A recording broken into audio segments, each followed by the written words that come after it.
Shawn Mendes, In My Blood. Vous êtes toujours à l'écoute du 92.9 CFUT. Je vous en ai parlé tout à l'heure. On a un nouvel invité le mardi à cette heure-ci. À chaque mardi, on aura maintenant un nouveau chroniqueur avec nous, Karel Change du Gym du Sud. Salut! Salut! Alors aujourd'hui, puis dans les autres chroniques, on va toujours parler des choses bonnes pour la santé, de nutrition, d'entraînement. Bien sûr, tu es entraîneur au Gym du Sud et naturopathe aussi. Un beau parcours de connaissances là, pour nos auditeurs. Et justement, en tant que propriétaire d'un gym, c'est quoi la raison principale qui pousse les gens à aller s'entraîner? Ce qu'on voit le plus à ce temps-ci de l'année, puis même, je dirais, toute l'année, c'est l'amaigrissement. Les gens s'inscrivent au gym pour pouvoir perdre du gras, améliorer leur composition corporelle, se sentir mieux dans leur peau. Là, après les fêtes, des fois, les gens ont pris un petit peu de poids. Ils pensent au printemps qui va s'en venir, puis ils veulent perdre un petit peu de gras. Ouais. Oui. Puis, il y a c'est ça, donc les gens vont là pour s'entraîner, pour perdre du gras. Puis, on peut pas faire ça n'importe comment non plus. Là. On peut pas juste dire, je vais aller faire du tapis, puis je vais perdre 10 livres.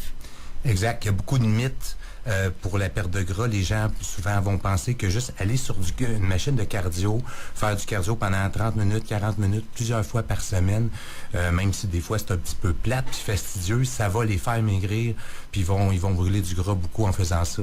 Mais souvent, le cardio va pas être toujours efficace à perdre du gras.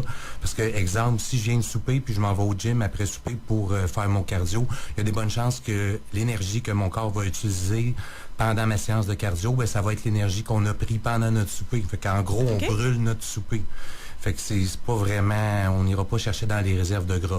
Pour perdre du gras, il faut forcer notre corps à aller chercher les réserves d'énergie qu'il a stockées sous forme de gras, puis qu'il ait besoin de l'utiliser comme forme d'énergie. Parce que dans le fond, le gras qu'on a, c'est de l'énergie que notre corps a stocké pour utiliser plus tard, mettons en période de disette.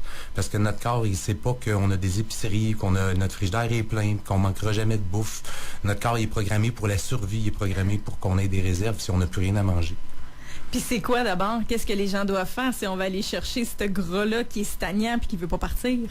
Il faut penser à notre métabolisme. La musculation, souvent, ça va nous aider parce que prendre un petit peu de masse musculaire, même si c'est pas une grosse augmentation, ça augmente un petit peu notre métabolisme, dans le sens qu'on va brûler un peu plus de calories, même au repos, même assis au travail, on brûle un peu plus de calories. Fait que on est plus efficace à utiliser le gras comme source d'énergie dans ce temps-là, mais c'est pas assez. On peut aussi combiner, évidemment, le cardio avec la muscu, il n'y a pas de problème. Mais le cardio, ce que ça fait le plus, en fait, c'est que ça entraîne le cœur, qui est aussi un muscle. C'est bon de faire du cardio, mais il ne faut pas penser que ça va donner des résultats miracles. La muscu aussi, c'est très bon. Ça va aider, mais la clé, c'est la nutrition. Si on ne modifie pas notre alimentation, il y a des bonnes chances qu'on perde peu ou pas beaucoup de gras. Donc, il faut vraiment aller jouer sur la bouffe. Mais des fois, on ne sait pas comment modifier. Souvent, les gens en consultation avec moi arrivent puis ils me disent « Mais je mange très bien, je comprends pas pourquoi je prends du poids. » Fait que souvent, c'est avec un professionnel qu'on est capable d'évaluer les habitudes de vie de la personne puis voir les erreurs les plus communes dans la nutrition. Mais en gros, souvent, qu'est-ce qu'on voit, c'est que les gens mangent un petit peu trop de glucides. Ça, c'est un peu tous les sucres. Ça peut être tout ce qu'il y a dans, évidemment, le fameux, les 3 P, là, pain, pâte, patate. Les gens sont très conscients de ça. Mais aussi le sucre dans les fruits, le lactose dans les produits laitiers. Il y a beaucoup de glucides un peu partout. Même les glucides naturels, comme le sirop d'érable ou le miel, si on en prend trop, ça peut jouer. Ou les jus de fruits, des fois, on se dit, oh, je bois du jus, c'est santé, c'est du bon jus, mais c'est du sucre aussi. Fait que si on en prend trop, ça fait trop d'énergie, fait que notre corps va stocker le surplus, souvent sous forme de gras. Fait qu'il faut manger plus de protéines, plus de gras essentiels. C'est sûr qu'on aura le temps, évidemment, d'en revenir à ces sujets-là dans d'autres chroniques. Aussi, juste de couper les allergènes comme le gluten, le soya, le lactose, les réduire, trouver les choses qui sont irritantes pour notre corps, puis les réduire et les éliminer de notre alimentation progressivement. Des fois, on voit des résultats exceptionnels. J'ai vu des gens perdre 20-30 livres de gras juste en coupant les allergènes, sans même suivre un plan alimentaire. Mais souvent, c'est le plan alimentaire qui peut être le plus efficace pour nous aider parce que ça enlève les devinettes. On n'a plus besoin d'essayer de deviner qu'est-ce qu'on devrait manger. On a travaillé avec quelqu'un qui nous a donné des conseils puis qui nous a monté une journée typique un peu qu'est-ce qu'on devrait manger puis ça donne des bonnes habitudes de vie. Ça donne des bonnes habitudes de vie, mais des fois, c'est plate. C'est un repas qui est moins le fun. Je veux dire, c'est le fun du brocoli, mais une assiette pleine de brocoli avec un morceau de poulet, et où la sauce, là? Je comprends. En fait, ce qui va aider beaucoup à rendre ça plus intéressant, c'est les gras essentiels. Parce que souvent, on a peur de manger du gras, mais manger du gras, c'est bon pour perdre du gras. Et les gras essentiels, en fait, c'est comme l'huile dans notre moteur ou dans notre transmission de notre auto. Fait qu'on en a besoin pour que notre corps fonctionne bien. Fait que souvent, manger des bons gras, des gras essentiels comme des noix, même les jaunes d'œufs, c'est un très bon gras. D'huile d'olive, d'huile de coco, des avocats. Pas avoir peur de prendre du bon gras. Puis aussi, ben, ça fait que ça nous donne beaucoup de choix pour rendre notre bouffe moins sec, plus intéressante parce que le gras rehausse beaucoup les saveurs. Puis on a aussi toutes les herbes, les épices qu'on peut utiliser. Tu parlais d'une assiette pleine de brocolis, c'est intéressant parce que c'est vrai que 50% de notre assiette devrait être composée de végétaux, que ce soit des légumes ou des fruits même, mais faut varier. Pas juste des brocolis, faut pas avoir peur d'y aller avec la couleur, des poivrons, toutes les couleurs, y aller avec des légumes de saison, et puis la variété, c'est quand même la clé aussi dans la nutrition. Puis je rajouterais que juste couper les aliments transformés, aussi réduire beaucoup les aliments qui sont transformés, qui viennent de l'industrie, qui sont souvent pleins de mauvais gras, de mauvais sucres, qui sont très caloriques, puis des fois pas très nutritifs.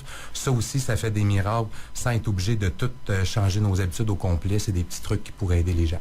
Puis ce qui est important aussi, je pense que lorsque les personnes veulent perdre du gras ou perdre du poids, souvent c'est ça qu'on va dire, mais il y a quand même une différence à faire. Quand on va au gym, on va prendre la masse musculaire, donc on va prendre du poids. On ne perdra pas de poids, mais on va être moins gras aussi.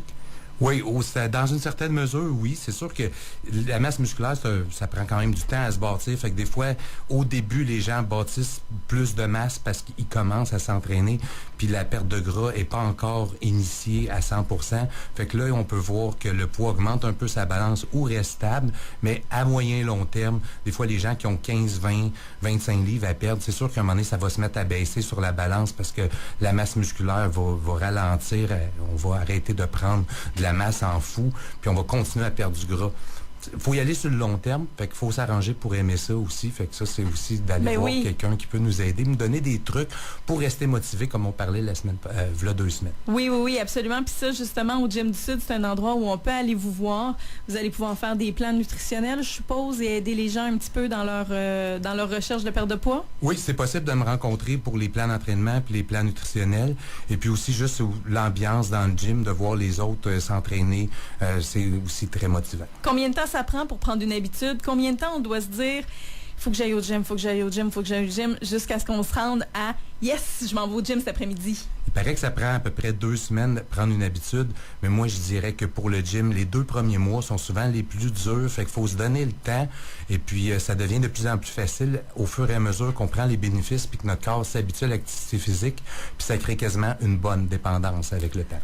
Bien, je vous remercie beaucoup, Karel Change, et puis pour les personnes qui ont des questions, je les invite à aller vous voir au gym. Bien, merci beaucoup. Merci, bonne journée.